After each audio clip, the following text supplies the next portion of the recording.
अस्सलामुअलैकुम दोस्तों, voice of Japan से मोहम्मद इदरीस आपकी खिदमत में हाजिर है जापान से। दोस्तों आज की वीडियो है जी ये ड्राइविंग लाइसेंस के बारे में ही। जैसे पहले मैंने एक वीडियो थोड़े दिन पहले बनाई थी कि ये लाइसेंस जो है ये कोशिश करें अगर जापान आने का प्रोग्राम हो तो ये लाजिम अपने साथ लेके आए और 3 महीने पुराना ये लाइसेंस चाहिए होगा, फिर जापान में एक्सेप्ट होता है लाइसेंस चेंज करने के लिए। तो उसमें चले मैं भी नहीं बता सका सही तरह से खुल के कि भाई कौन कौन सी कंट्री का, क्योंकि किसी भी कंट्री का लाइसेंस हो असल हो वो चलेगा जापान में, कोई मसला नहीं है। और फिर एक दोस्त ने तो कमेंट में लिख दिया कि भाई इसकी जरूरत ही क्या है लाइसेंस की। तो अब मैं उसके जवाब में क्या लिखूं, आप खुद सोचें कि लाइसेंस की किसी भी कंट्री में जरूरत क्यों पड़ती है जाने आने के लिए। और ये जापान है, पाकिस्तान तो है नहीं। और यहाँ पर गाड़ियां सस्ती हैं और लाइसेंस अगर पास ना होगा तो फिर काम पे कैसे जाए आएंगे, क्योंकि यहाँ पर गर्मियां भी हैं सर्दियां भी हैं। सर्दियों में फिर कभी कभार बर्फ भी होती है, बारिश भी होती है, ठंड भी ज्यादा है, माइनस टेम्परेचर हो जाता है। और गर्मियों में भी बारिशें ज्यादा होती हैं तो जाने आने में मुश्किल होती है काम पे। और ये जरूरी नहीं है कि आपके घर के साथ ही फैक्ट्री हो जहां पर आपने काम पे जाना है, फैक्ट्रियां दूर भी हैं। अभी जहां पर मैं एक मिसाल के तौर पे काम करता हूं वो मेरे घर से तकरीबन 16 किलोमीटर दूर है। अब 16 किलोमीटर दूर है तो गाड़ी नहीं होगी तो मैं कैसे जाऊंगा, साइकिल पे जाऊंगा। अभी गाड़ी पे भी जाने में मुझे तकरीबन आधा घंटा लग जाता है।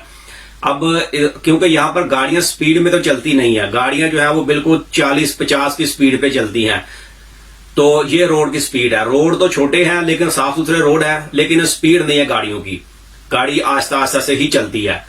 और ये सूरत हाल है। तो इसलिए लाइसेंस जो है ये बहुत जरूरी है यहाँ पर। तो इसीलिए मैंने पिछली वीडियो में भी बताया था कि ये लाइसेंस अपने साथ जापान का अगर प्रोग्राम हो तो ये लाइसेंस जरूर लेकर आए, क्योंकि यहाँ पर अगर पढ़ के लाइसेंस करना पड़ेगा। तो मेरा एक दोस्त कर रहा है ये लाइसेंस, पढ़ के लेने के लिए कोशिश कर रहा है। तो जापान का 3 लाख येन उसने जमा करवाया है। तो आज के हिसाब से देखें तो ये 3.5 लाख जो 3 लाख जापान का बनता है ये पाकिस्तान का तकरीबन 4.5 लाख से ऊपर बनते हैं। तो आप खुद अंदाजा लगा लें कि अगर लाइसेंस पास हो तो ये 4.5 लाख जो है ये बचत हो सकती है। और फिर उसने ये पास करना है। 100 सवालात में से 90 सवाल जो है वो ठीक जवाब देने हैं और 10 की गुंजाइश है। अब ये सवाल तो बस यस नो ही करना है, जो भी सवाल होगा उसमें यस है नो है, यस है नो है करें। लेकिन आप खुद सोचेंगे 100 में से 90 सही करने हैं और फिर 10 जो है उनकी गुंजाइश है। अगर 10 गलत भी हो गए तो फिर भी पास है। वो पास करके तो फिर ड्राइविंग टेस्ट भी हो सकता है, तो फिर उसमें भी टाइम लग सकता है। लेकिन ये भी कुछ स्कूलों का हिसाब है कि अगर वहां पर रिटन टेस्ट आपने पास कर लिया तो लाइसेंस आपको मिल जाएगा।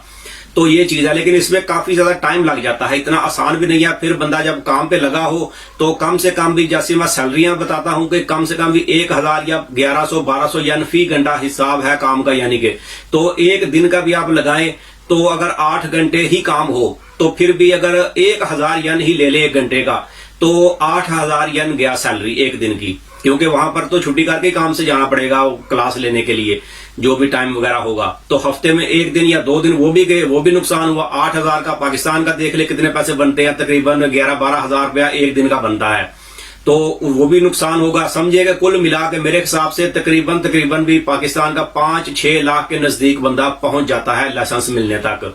तो ये जो मैं आपको बता रहा हूं समझे ये आपका 5-6 लाख की बचत की मैं आपको बात बता रहा हूं कि आप लाइसेंस लेकर आएंगे। ओरिजिनल लाइसेंस होना चाहिए, 2 नंबर लाइसेंस बिल्कुल भी नहीं होना चाहिए, चाहे किसी भी कंट्री का हो, चाहे दुबई का हो, बहरीन का हो, सऊदीया का हो, मस्कत, ओमान, कुवैत, यानी किसी भी कंट्री का लाइसेंस हो, लेकिन लाइसेंस 1 नंबर होना चाहिए। और यहां पर ये चेक कर लेंगे, अगर पाकिस्तान का लाइसेंस है तो ये तो ऑनलाइन चेक कर लेते हैं, बाकी कंट्री का तो वो देख के ही उनको पता चल जाता है कि ये 1 नंबर है, तो उसमें तो इतना मसला नहीं होता। लेकिन पाकिस्तान के लिए मैं खास करके बता रहा हूं कि लाइसेंस 1 नंबर हो, जो कंप्यूटर में वो चेक करें तो वहां पर रिकॉर्ड जो है वो शो होना चाहिए। अगर शो नहीं होगा तो जैसे पहले भी बताया था कि जिस बंदे के सामने आपकी फाइल है उसकी मर्जी है, वो आपको जुर्माना दे दे, आपको अरेस्ट कर दे, या फिर आपको वहां पर ब्लैक लिस्ट कर दे कि आप जिंदगी में कभी भी जापान में लाइसेंस नहीं बना सकते, या फिर आपको छोड़ दे। जो मर्जी वो करे, उसकी मर्जी है। अगर उसका मूड सही है तो चाहे छोड़ दे आपको, और अगर उसका मूड खराब है तो चाहे जो मर्जी वो कर ले, क्योंकि आपने गलती किया, पुलिस है वो, तो भाई कुछ भी हो सकता है। और यहाँ पर पुलिस जो है वो इमिग्रेशन के साथ अटैच है, वहां पर भी आपके लिए मुश्किल बन सकती है। तो इसलिए 1 नंबर लाइसेंस लेकर आए और 90 दिन पुराना लाइसेंस होना चाहिए। अगर आज बना है तो 90 दिन मुल्क के अंदर उसी मुल्क में ठहरे हों और फिर यहां पर वो लाइसेंस एक्सेप्ट होगा। या फिर अगर रीन्यू करवाया है, भले वो 5 साल पहले आपका लाइसेंस बना हुआ है, लेकिन आज रीन्यू करवाया है तो आज से फिर 90 दिन आपने गिनती करने हैं, फिर उस मुल्क में रहे 90 दिन जहां का लाइसेंस है, और उसके बाद जापान आएंगे तो आपका लाइसेंस एक्सेप्ट होगा, वरना लाइसेंस एक्सेप्ट नहीं होगा। और उसमें फायदा आपको ये मिल जाएगा कि आप वो लाइसेंस आपके पास होगा, सीधा आप वो पुलिस सेंटर में जाएंगे लाइसेंस चेंज करने के लिए, तब्दील करने के लिए, जापान का लाइसेंस लेने के लिए। तो वहां पर सिर्फ आपसे 10 सवाल होंगे, वो आपसे इंग्लिश में है या कुछ जगह पर उर्दू में भी वो सवाल होते हैं। वो सवाल जो है उनमें 10 में से सिर्फ 7 सवाल आपके ठीक होने चाहिए। वो टेस्ट पास हो गए, आपकी नजर चेक करेंगे और सीधा आपको रोड के ऊपर बस आपकी ट्राइयां शुरू हो जाएंगी। वो चाहे आप 1 ट्राई में ले लें, चाहे 10 में ले लें, कोई मसला नहीं है, लेकिन वो फिर सिलसिला चलता रहेगा। बाकी रिटर्न टेस्ट वगैरह कोई नहीं है। वो 7-10 सवाल जो है वो सवाल भी बहुत आसान होते हैं। मिसाल के तौर पर, क्योंकि मैंने भी यही किया था काम, तो सवाल एक मिसाल के तौर पे मैं आपको बता देता हूं किस किस्म का सवाल है। एक चलें बता देता हूं कि वो सवाल लिखा हुआ है जी, ये रोड है और रोड के ऊपर कोई स्पीड लिमिट नहीं लिखी हुई, कोई साइन बोर्ड नहीं है कि ये रोड 100 का है या 80 का या 40 का, तो क्या ये अनलिमिटेड रोड है, आप इसमें जितनी मर्जी स्पीड में जा सकते हैं, यस या नो। तो आपने जाहिर सी बात है कि नो लिखना है कि अगर ये इसमें स्पीड का बोर्ड नजर नहीं आ रहा तो ये रोड, इसका मतलब ये तो नहीं कि आप 100 पे अपना 160 या 200 की स्पीड पे गाड़ी भगाएं, मतलब है कि इसकी लिमिट है, लेकिन यहां पर बोर्ड नहीं लगा हुआ, कहीं और जगह पे लगा होगा, तो बस आपने लिखना है कि नो, कि अनलिमिटेड रोड नहीं है, लिमिट है इसकी, तो बस ये सवाल ठीक है आपका। इसी तरह जैसे स्टॉप का बोर्ड लगा हुआ है, तो आप देखेंगे स्टॉप का बोर्ड है, कोई गाड़ी नहीं आ रही और आपको जल्दी है, तो क्या करेंगे, आप जाएंगे या रुकेंगे। बंदा कंफ्यूज हो गया, भी जल्दी भी है और कोई गाड़ी भी नहीं आ रही, तो स्टॉप का बोर्ड लगा हुआ है, सिग्नल नहीं है, खाली स्टॉप का बोर्ड लगा है कि यहां पर गाड़ी स्टॉप करके आगे जाना है। तो अब आप क्या करेंगे, जाएंगे या रुकेंगे। तो सिंपल सी जवाब है इसका, सिंपल सा, कि आपने लिखना यही है, यस करना है कि रुकेंगे, जाना नहीं है, रुकना है लाजिम, चाहे गाड़ी कोई है चाहे नहीं, चाहे दिन है या रात है। यहां पे ब्रेक जरूर लगानी है, ब्रेक लगा के लेफ्ट राइट देख के तो फिर गाड़ी आगे लेके जानी है। सवाल ठीक हो गया, समझे। इस तरह के बिल्कुल आसान से सवाल है, तकरीबन हर बंदा पहली बार में ही पास कर लेता है। अगर पहली बार में ना करें तो दूसरे दिन फिर चले जाएं, वो फीस ही उन्हें लेनी है अपना 2400 या 500, इतनी फीस है, फीसें ज्यादा नहीं है।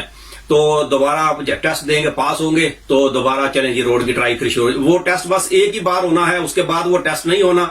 और आंखें जो है, नजर वो भी एक बार चेक होनी है, वो 3 महीने बाद या 6 महीने बाद वो दोबारा नजर चेक करते हैं।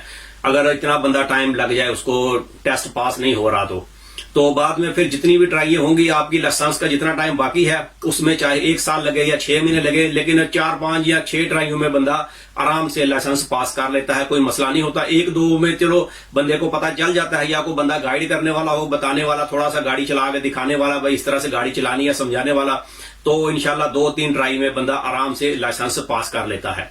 तो लाइसेंस मिल गया तो गाड़ी आप लेंगे। गाड़ी यहाँ पर बहुत ही सस्ती है, गाड़ियों का इतना मसला नहीं है, समझे। पाकिस्तान का 1.5 लाख 2 लाख की अगर नॉर्मल गाड़ी भी आप लेंगे, उसका इंजन, AC, हर चीज उसकी A1 गाड़ी होगी। ये सबसे कम रेट में भी अगर आप गाड़ी लें, या 1 लाख की भी गाड़ी मिल जाती है। गाड़ियां यहाँ पर बहुत सस्ती हैं, गाड़ियों का मसला नहीं है, लेकिन गाड़ी होगी तो काम अगर आपका दूर भी है, नजदीक भी है, आप आराम से जा सकते हैं। क्योंकि कई फैक्ट्री वाले गाड़ी का भी पूछते हैं, गाड़ी है या नहीं, तुम आओ जाओगे कैसे। तो फिर हर जगह पे तो काम चेंज नहीं बंदा कर सकता, रिहाइश यानी कि चेंज नहीं कर सकता, कि जरूरी नहीं होता कि आपके घर के नजदीक ही रिहाइश हो, तो फिर भी मसला होता है। और यहाँ पे रूम जो है उनका भी कई जगह पे एडवांस लेते हैं, वो ज्यादा 1-1 लाख 2-2 लाख एडवांस ले लेते हैं, और कई जगहों पे एडवांस नहीं भी लेते। लेकिन रूम भी बार बार चेंज करना, फिर बंदा सोचता है यार मुश्किल है, एक ही जगह में बंदा रहे और आने जाने के लिए गाड़ी हो तो वो सबसे अच्छी है।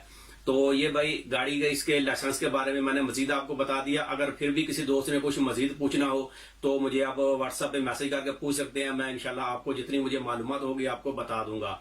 मेरे Facebook page voice of Japan पे मेरा व्हाट्सएप नंबर ऐड है। वीडियो अगर अच्छी लगे तो इसे लाइक कर दें। मजीद कुछ पूछना हो तो कमेंट्स में भी आप पूछ सकते हैं। मिलते हैं किसी अगले वीडियो में, तब तक अपना बहुत ख्याल रखें। पाकिस्तान जिंदाबाद।